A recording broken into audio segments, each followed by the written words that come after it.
businesses, gusto mo alam mo yung nangyayari, Yes, alam mo yes. kung saan nanggagaling. So, business namin, Julia's Fashion Gallery, meron kaming kanya-kanyang role. Mami ko yung sa finance, kumbaga siya yung taga-handle ng mga income, gano'n. Daddy ko yung nagmamanage ng pinaka-shop. Ate ko, siya yung bahala sa mga gusto mag-franchise. Kasi nagka-franchise na siya. Yes, at saka yung pag mga bazaar, yung kakausapin. Tapos yung may mga gusto mag-order ng maramihan, ate ko yung nakausap. Ngayon, doon din nag-work yung cousin ko, tumutulong sa amin doon sa pinaka-boutique, yung mga helper namin sa bahay.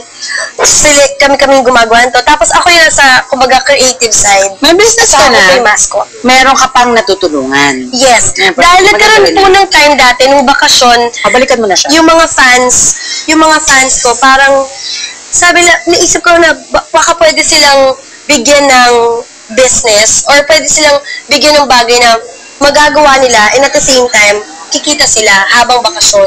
So, parang in other words, parang hindi naman napupunta sa wala yung paghanga nila sa'yo. Yes, oo. Tapos nakakasama pa nila ako doon. Meron silang, matutulungan mo sila, may matututunan sila sa'yo.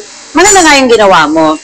So, maganda rin siguro yung pamilya mo talaga yung kasama mo doon. Yes, yes. Kumbaga family business. Guidance in everything. Yes, perfect. So, tingin mo, ano yung pinakamagandang advice na binigay sa'yo ng parents mo? Wag na sa trabaho. Wag na sa trabaho, wag na sa business. Yung pang-sarili. Yung alagaan yung mga mahal ko sa buhay. And yun din yung pinakita kasi sa akin ng parents ko na huwag kong pababayaan yung mga taong tumutulong sa akin.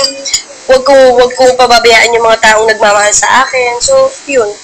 Maganda yung values na naituro nila sa akin. Na alam kong naituturo ko pa sa mga magiging anak ko kung sakali. No, pag-usapan natin yan. Bago ka magkaroon ng anak, kailangan magkaroon ka muna ng asawa, Why diba? not? This is it. Ito. Siyempre, ngayon, yun na yung inaabangan sa'yo. Na parang naisip mo na yun na ang next step. Ay, oo, talaga, ganyan talaga. Kulit na nasa paligid ko.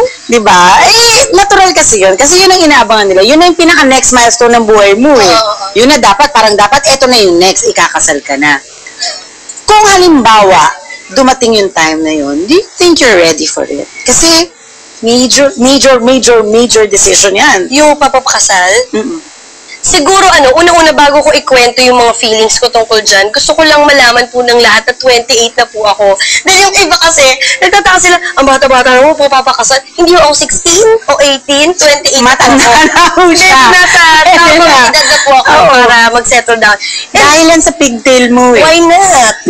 so para sabi ko, tingin ko, nung makilala ko si Bebong, tapos tumagal kami ng ganito, tingin ko ready na ako eh.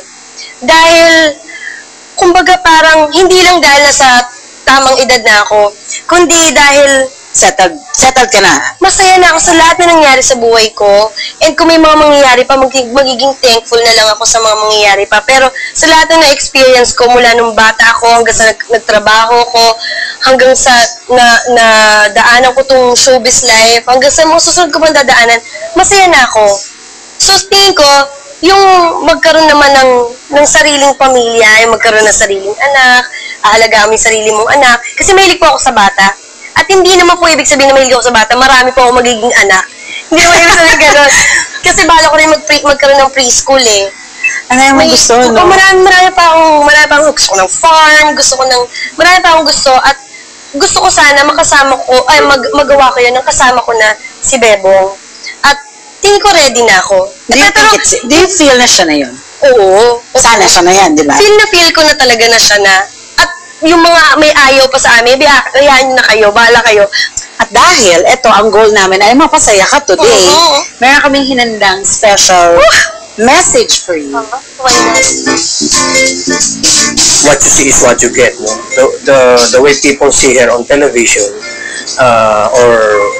ganun din siya sa tunay na buhay.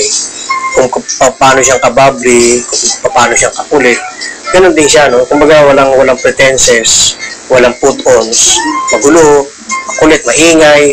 Kaya pag wala siya, talagang medyo, parang malungkot siya, ha?